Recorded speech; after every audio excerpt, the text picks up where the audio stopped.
अपनी बस्ती के करीब पहुँचे तो वहाँ उन्हें पानी के पास काफ़िले खड़े नज़र आए। ऐन उसी वक़्त उनकी दोनों आँखों के दरमियान चिराग की मानिंद एक नूर पैदा हो गया और ऐसा आप सल्लल्लाहु अलैहि वसल्लम की दुआ की वजह से हुआ था। रात भी अंधेरी थी। उस वक़्त उन्होंने दुआ की, ऐ अल्लाह! इस नूर को मेरे चेहरे के अलावा किसी और चीज़ में पैदा फ़रमा दे। मुझे डर है मेरी कौम के लोग ये कहने ना लगे कि दीन बदलने की वजह से इसकी शक्ल बिगड़ गई। चुनांचे उसी वक़्त वो नूर उनके चेहरे से उनके उनके कोड़े में आ गया था।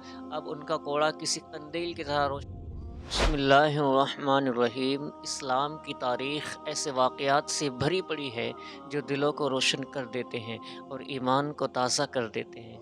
आज हम ऐसे ही वाक़ये को सुनने जा रहे हैं जिनकी ज़िंदगी नूर से भर गई। हज़रत तुफ़ैल बिन अम्र दौसी रज़ियल्लाहु ताला अन्हु का कबूल इस्लाम। तुफ़ैल बिन अम्र दौसी रज़ियल्लाहु ताला अन्हु एक ऊँचे दर्जे के शायर थे। ये एक मर्तबा मक्का आए। उनकी आमद की खबर सुनकर कुरैश उनके गिर्द जमा हो गए। उन्होंने तुफ़ैल बिन अम्र दौसी रज़ियल्लाहु ताला अन्हु से कहा, आप हमारे दरमियान ऐसे वक्त में आए हैं जबकि हमारे दरमियान उस शख्स ने अपना मामला बहुत पेचीदा बना दिया है। उसने हमारा शिराज़ा बिखेर कर रख दिया है, हम में फूट डाल दी है। उसकी बातों में जादू जैसा असर है। उसने दो सगे भाइयों में फूट डाल दी है। अब हमें आपकी और आपकी कौम की तरफ से भी परेशानी लाहक हो गई है। इसलिए अब आप ना तो उससे कोई बात करें और ना उसकी कोई बात सुनें। उन्होंने उन पर इतना दबाव डाला कि ये कहने पर वो मजबूर हो गए, ना मैं मोहम्मद की कोई बात सुनूंगा और ना उनसे कोई बात करूंगा। दूसरे दिन तुफ़ैल बिन अम्र दौसी रज़ियल्लाहु ताला अन्हु काबा की तवाफ़ करने के लिए गए तो उन्होंने अपने कानों में कपड़ा ठूंस लिया कि कहीं उनकी बात उनके कानों में न पहुंच जाए। आप सल्लल्लाहु अलैहि वसल्लम उस वक्त काबा में नमाज पढ़ रहे थे कि आप सल्लल्लाहु अलैहि वसल्लम के करीब ही खड़े हो गए। अल्लाह को ये मंजूर था कि आप सल्लल्लाहु अलैहि वसल्लम का कुछ कलाम उनके कानों में पड़ जाए। चुनांचे उन्होंने एक निहायत पाकीज़ा और ख़ूबसूरत कलाम सुना। वो अपने दिल में कहने लगे, मैं अच्छे और बुरे में तमीज़ कर सकता हूँ, इसलिए इंसाफ की बात सुन लेने में हरज ही क्या है। अगर ये अच्छी बात कहते हैं तो मैं कबूल कर लूँगा और बुरी बात हुई तो छोड़ दूँगा। कुछ देर बाद अब सल्लल्लाहु अलैहि वसल्लम नमाज से फारिग होकर अपने घर की तरफ चले तो उन्होंने कहा, ए मोहम्मद! आपकी कौम ने मुझसे ऐसा ऐसा कहा है, इसलिए मैं आपकी बातों से बचने के लिए कानों में कपड़ा ठूंस लिया था, मगर आप अपनी बात मेरे सामने पेश करें। ये सुनकर आप सल्लल्लाहु अलैहि वसल्लम ने उन पर इस्लाम पेश किया और उनके सामने कुरान करीम की तिलावत फरमाई। कुरान सुनकर तुफ़ैल बिन अम्र दौसी रज़ियल्लाहु ताला अन्हु बोल उठे, अल्लाह की कसम, मैंने इससे अच्छा कलाम कभी नहीं सुना।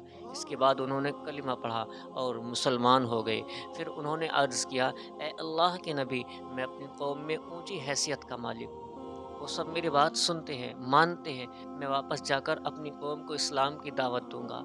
इसलिए आप सल्लल्लाहु अलैहि वसल्लम मेरे लिए दुआ फ़रमाएँ। इस पर आप सल्लल्लाहु अलैहि वसल्लम ने उनके लिए दुआ फ़रमाई। फिर वो वापस रवाना हो गए। अपनी बस्ती के करीब पहुँचे तो वहाँ उन्हें पानी के पास काफ़िले खड़े नज़र आए। ऐन उसी वक़्त उनकी दोनों आँखों के दरमियान चिराग की मानिंद एक नूर पैदा हो गया और ऐसा आप सल्लल्लाहु अलैहि वसल्लम की दुआ की वजह से हुआ था। रात भी अंधेरी थी। उस वक़्त उन्होंने दुआ की, ऐ अल्लाह! इस नूर को मेरे चेहरे के अलावा किसी और चीज़ में पैदा फ़रमा दे। मुझे डर है मेरी कौम के लोग ये कहने ना लगे कि दीन बदलने की वजह से इसकी शक्ल बिगड़ गई। चुनांचे उसी वक़्त वो नूर उनके चेहरे से उनके कोड़े में आ गया था। अब उनका कोड़ा किसी कंदील की तरह रोशन हो गया। इसी बुनियाद पर हज़रत तुफ़ैल बिन अम्र दौसी रज़ियल्लाहु ताला अन्हु को जुन्नूर कहा जाने लगा, यानी नूर वाले। वे घर पहुँचे तो उनके वालिद उनके पास आए। उन्होंने उनसे कहा, आप मेरे पास ना आए, अब मेरा आपसे कोई ताल्लुक़ नहीं और ना आपका मुझसे कोई ताल्लुक़ रह गया है। ये सुनकर उनके वालिद ने पूछा, क्यों बेटे, ये क्या बात हुई? उन्होंने जवाब दिया, मैं मुसलमान हो गया हूँ। मैंने मोहम्मद सल्लल्लाहु अलैहि वसल्लम का दीन कबूल कर लिया है। ये सुनते ही उनके वालिद बोल उठे, बेटे, जो तुम्हारा दीन है वही मेरा दीन है। तब तुफ़ैल बिन अम्र दौसी रज़ियल्लाहु ताला अन्हु ने उन्हें गुस्ल करने और पाक कपड़े पहनने के लिए कहा। जब वे ऐसा कर चुके तो उन पर इस्लाम पेश किया। वे उसी वक्त कलमा पढ़कर मुसलमान हो गए।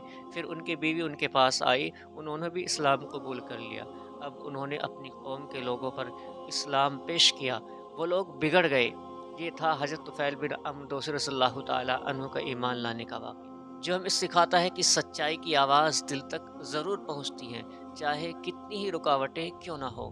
اللہ ہمیں بھی حق قبول کرنے اور اس پر ثابت قدم رہنے کی توفیق عطا فرمائے۔ آمین یا رب العالمین۔